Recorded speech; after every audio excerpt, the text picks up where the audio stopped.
மெட்ரோபி viewers எல்லாருக்கும் வணக்கம். So உலக புகழ்பெற்ற நிறைய பிரபலங்களை வந்து நம்ம தொடர்ந்து வாரம் பார்த்துக்கிட்டு இருக்கோம். ஸோ அந்த வகையில் இன்றைக்கி நம்ம வந்து நம்ம ரொம்ப ஃபேமஸான பர்சன் மீட் பண்ண போகிறோம். ஸோ அவர் வந்து ஜீவனாடிகள் வந்து நிறைய விஷயங்கள் வந்து சொல்லக்கூடிய ஒரு மனிதர். அதுக்கப்புறம் அதில் இருக்கக்கூடிய நிறைய மகத்துவமான விஷயங்கள் அது எப்படி வரும், நம்ம லைஃபுக்கு ரொம்ப எவ்வளோ இம்பார்ட்டன்ஸ், இந்த மாதிரி நிறைய டீட்டெயிலாக வந்து நம்மளுடைய ராஜ்குமார் ஐயா வந்து எக்ஸ்பிளைன் பண்ணுறதுக்கு ரெடியாக இருக்கார். ஸோ இன்றைக்கி அவரை மீட் பண்ண போகிறோம். ஸோ உங்களுக்கும் நிறைய தகவல் வந்து கொடுக்குறதுக்கு இன்றைக்கி ரெடியாக இருக்கார் ஐயா. ஸோ அவர்கிட்ட கேட்டு தெரிஞ்சுக்க போகிறோம். சார் வணக்கம் சார். வணக்கம் சார். மெட்ரோபி சேனலுக்கு என்னுடைய வாழ்த்துக்கள் சார். ரொம்ப நன்றி சார் உங்களுடைய அப்பாயின்மெண்ட் கொடுத்ததுக்கு. சொல்லுங்கள், என்ன பேசிக்காக என்ன உங்களுக்கு ஒரு சயின்டிஃபிக் மேட்டர் பதிவில் கொஞ்சம் சுருக்கமாக தான் சொல்ல முடியும். மனிதனோட ஹார்மோன்ஸ், அந்த ஹார்மோன்ஸை நம்ம சாட்டிஸ்ஃபை பண்ணாத ஒருத்தன் வந்து ஆன்மீகவாதி ஆக முடியாது. ஓகே. நான் விந்த கட்டினேன், நண்டை கட்டினேன், பாம்பை கட்டினேன், அதெல்லாம் ஒன்றும் கட்ட முடியாது. அதெல்லாம் பண்ண ஒன்றும் கட்ட வாய்ப்பே கிடையாது. சார் அதெல்லாம் சும்மா கதை தான். சும்மா கதை சார். அதே அப்புறம் முக்கியமாக வந்து ஒரு லைஃப்பில் ஒரு மனுஷனுக்கு வந்து அம்மா அப்பா, அடுத்தது மெயினாக வந்து குலதெய்வம் அப்படின்னு ஒரு பெரிய ஒரு மேஜர் ரோலாக இருக்குது. ஸோ குலதெய்வ வழிபாடு வந்து எந்த அளவுக்கு வந்து முக்கியம், அதை வந்து எந்த அளவுக்கு வந்து நம்ம வந்து கடைபிடிக்கணும்? ரொம்ப விரிவாக சொல்ல விரும்பலை. யமன் உங்கள் உயிர் எடுக்கணும்னா குலதெய்வத்துக்கிட்ட தான் இருக்கணும். ஓகே. அப்போ பெர்மிஷன் இல்லாமல் யமன் அப்படின்னு ஒரு கேரக்டர் ஒரு எக்ஸோட உயிர் எடுக்கணும் அப்படின்னா அந்த எக்ஸோட குலதெய்வத்திட்ட போய் பர்மிஷன் கேட்கணும். குலதெய்வம் சொல்லணும், எஸ் அவர் எனக்கு செய்ய வேண்டிய காரியம்லாம் செஞ்சிட்டாரு, கரெக்டாக இருந்துட்டார், இனிமேல் எந்த பிரச்சனையும் வராது, நீ அவருக்கு என்ன பாவ புண்ணிய கணக்கு பிறகு எடுத்துக்கான்னு சொல்கிறது தான் இந்து தர்மம். அதுக்கு பார்த்தா எல்லா விஷயத்தையும் நீங்கள் குலதெய்வத்தை கும்பிட்டு தான் ஆகணும். அதை தாண்டி நம்ம போக முடியாது. எந்த தெய்வத்தையும் நீ கும்பிட வேணான்ற நான் என்னுடைய அனுபவத்தில் எந்த தெய்வத்தையுமே கும்பிட வேணாம். குலதெய்வத்தை மட்டும் கும்பிட்டு அவர் எல்லாத்துக்கும் கம்யூனிகேஷன் கொடுத்துருவார். Okay okay.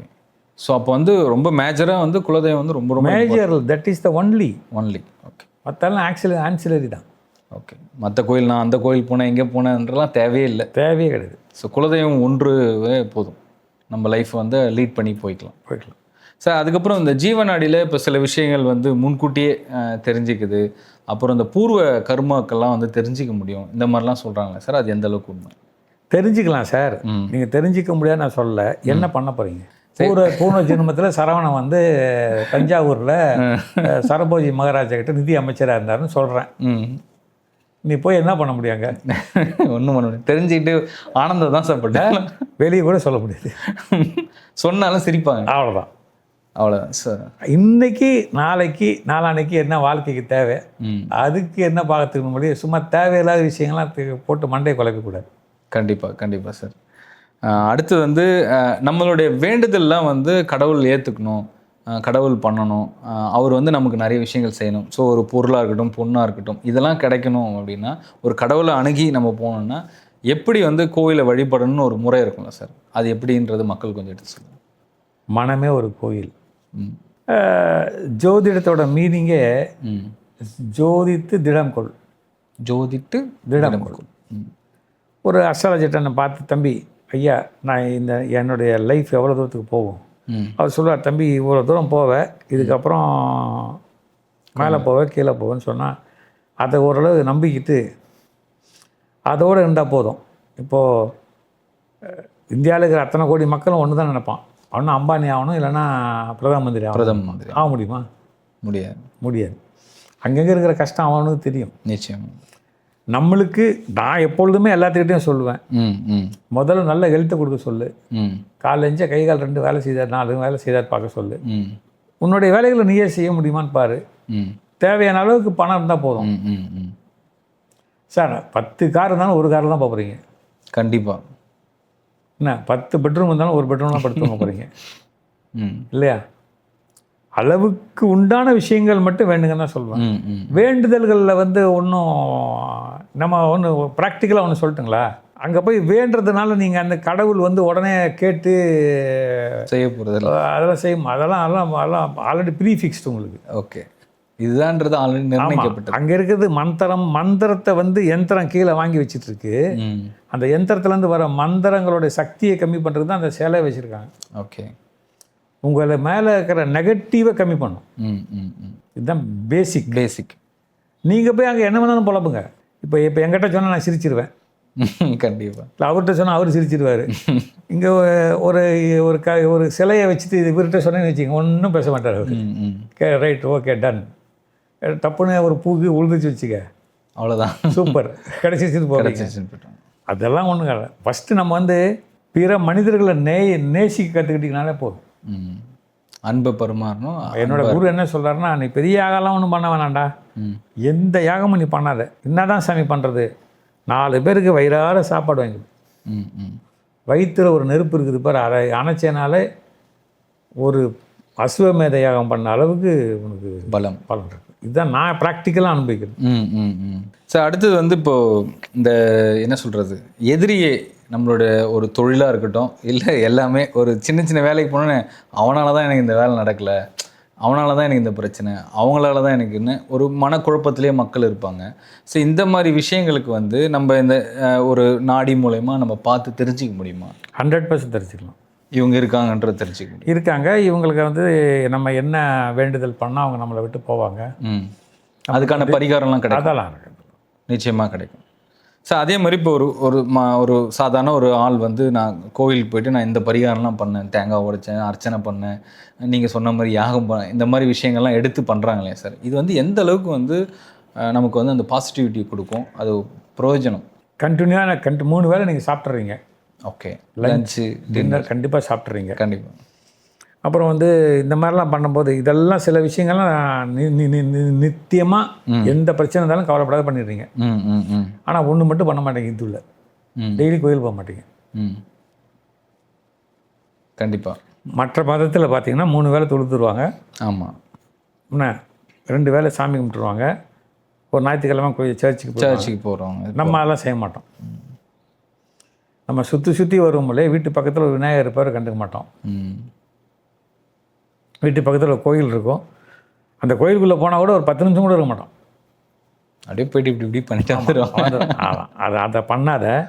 ஒரு கோயிலில் போய் மொத்தம் 27 நட்சத்திரம், ஆமாம், 9 கிரகம், எவ்வளோ அது, 36, 12 கட்டம், எவ்வளோ அது, 48. ஒரு 50 நிமிஷம் உட்காந்து வந்து பாருங்கள், பிரச்சனையே இருக்காது. ஓகே. ஸோ அதுக்கான அப்போ தான் அந்த பாசிட்டிவிட்டி உள்ளே இறங்கும் மனசுக்குள்ளே. ஓகே. அந்த 20 அங்கே போய்ட்டு ரீல்ஸ் பார்த்துட்டு யூடியூப் பாட்டு தான் வேலைக்கு ஆகாது. பாதி பேர் அதான் சார் பார்த்து, அதனால தான் இப்போ நீ கஷ்டப்படுறான். ஐயோ, ஒரு ஒரு ஒரு ஒரு நாட்டில் பெரிய சண்டை, கிட்டத்தட்ட எத்தனையோ ஜனங்கள் இந்தியாவுக்கு ரிட்டர்ன் ஆகிட்டாங்க, எத்தனையோ பேருக்கு வேலை போயிடுச்சு. என்ன அது காரணம் என்ன? காரணம் என்ன? ஒன்றுமே இல்லை. அங்கே ஆன்மீகம் இல்லை. ஆன்மீகம் இல்லை. ஆன்மீகம் உன்னுடைய கலாச்சாரத்துலேருந்து நீ வெளியே வர, உன்னுடைய குலதெய்வத்தோடைய முறைகள்லேருந்து நீ வெளியே வரும்போது குலதெய்வம் கோவப்படும் போது அதுக்கு சாந்தமே கிடையாது. நீ அனுபவிச்சே ஆகும். ஓகே. ஸோ ரொம்ப வந்து மேஜர் ரோல் வந்து குலதெய்வம். ஆமாம், அதில் ஒன்று. ஸோ அவங்கள வந்து சாந்திப்படுத்தாமல் எதுவுமே, அவங்கள சாந்திப்படுத்தலை, அவங்கள கும்பிடாத ஒன்றும் வேலைக்கு ஆகும். அதான் அவங்களோட பிளெஸிங்ஸ் இல்லாமல் எதுவுமே பண்ண முடியாது. ரொம்ப டஃப்பான. குலதெய்வத்தோட பிரசாதமான விபூதியை ஃபஸ்ட்டு எங்கே வைக்கணுன்றாருன்னா முனிவர் தொப்புள்ள வைடான்றார். தொப்புள்ள வை, இதய நெஞ்சு பகுதியில் வை, அதுக்கப்புறம் நெத்தியில் வை. ஓகே. இந்த 3 பிளேஸில் வந்து குலதெய்வத்தோட பிரசாத, குலதெய்வன்றது தொப்புள் கொடி உறவு. ஓகே. ஸோ அது அந்த வாழையடி வாழையே வர்றதுனால அந்த. சார், அடுத்தது வந்து ஒருத்தர் வந்து எடுத்த காரியத்தை நான் வெற்றி பெறணும், ஒரு விஷயத்தை நான் பண்ணணும்னு நினைக்கும் போது, ஸோ அவங்களுக்கு வந்து என்ன மாதிரியான, சில பேர் வந்து நான் இந்த மாதிரி மந்திரங்கள்லாம் சொல்கிறேன், எனக்கு அதனால தான் அது கிடச்சிதுன்னு ஒருத்தர் சொல்கிறாரு. ஒருத்தர் வந்து நான் இந்த கோவில் போனதுனால தான் எனக்கு கிடச்சிதுன்னு சொல்கிறாரு. ஒருத்தர் வந்து எனக்கு சாதாரணமாகவே நான் இருந்தேன், எய்ம் பண்ண கரெக்டாக படித்தேன், நான் பண்ணிட்டேன் அப்படின்றாங்க. இந்த மாறுபட்ட கருத்துக்கள் இருக்குல்ல சார், இது மூலயமா ஜீவநாடியில் நம்ம எப்படி தெரிஞ்சுக்கலாம் சார்? ஜீவநாடியில் இந்த மாதிரி விஷயங்களுக்கெல்லாம் பெருசாக ஒன்றும் வரதில்லை. பட் கடின உழைப்பு, அதை வந்து ஒரு ஒரு ஒரு பிரார்த்தனையாகவே ஏற்றுக்கிறாரு முனிவர்.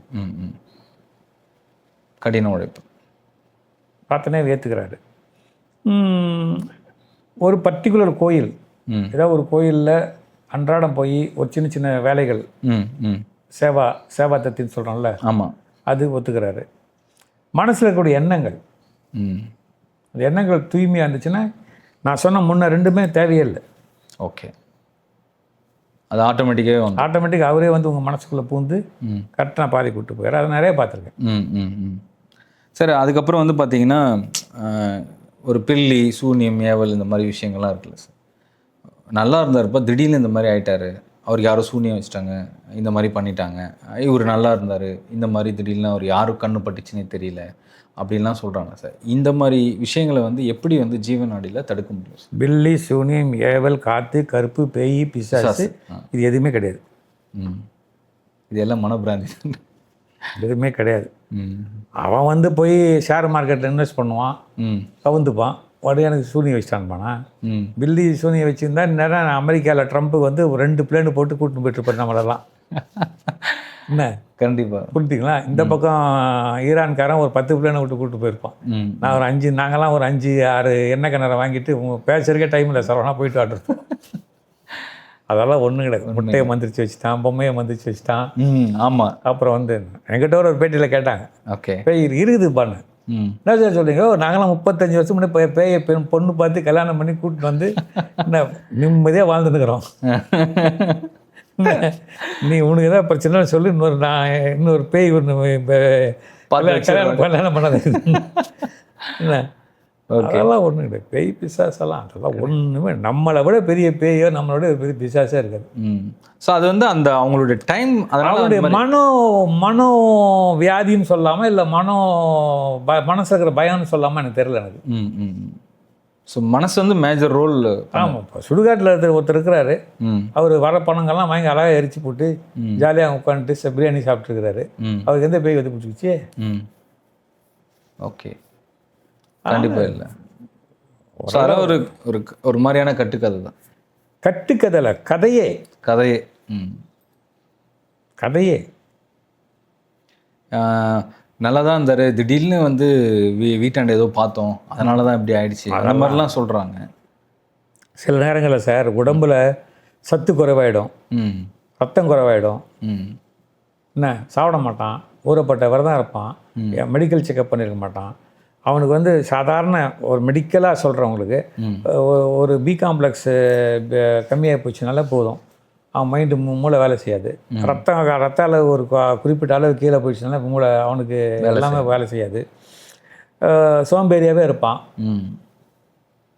என்ன கண்டிப்பாக இதெல்லாம் வந்து உடல் ரீதியாக நடக்கக்கூடிய ஒரு ரசாயன மாற்றங்கள்லாம் இல்லையே. பில்லி சூனியெல்லாம் ஒன்று என்ன பில்லிக்கு இது வரைக்கும் நான் இப்போ உங்கள்கிட்டையும் கேட்குறேன், இது நீங்கள் ஒரு லட்சத்தில் எத்தனையாவது லட்சமா பில்லின்னா என்ன தெரில அப்படி அது சூனியம்னா ஒன்றுமே இல்லைன்னு அர்த்தம். பில்லினா நானும் கேட்டுக்கிறேன், என்ன பில்லினா என்னடான்னு. பில்லினா ஒன்று என்ன பல்லி தான் தெரியும் எனக்கு. அது நோ கரெக்டு தான் சார், பல்லி தான் தெரியும். சரி, பில்லினா என்ன? பில்லினா என்ன? அது எந்த ஊர் பாஷை? சும்மா கலோக்கியெல்லாம் சொல்லிட்டு போட்டான். பில்லி, சூனியம், ஏவல் வேறு என்ன தேவை வருது? ஏதோ ஏவி விட்டாங்க மேலே, ஒன்றும் கிடையாது. அதெல்லாம் கிடையாது. ஓகே சார், ரொம்ப சுவாரஸ்யமாக சொன்னீங்க.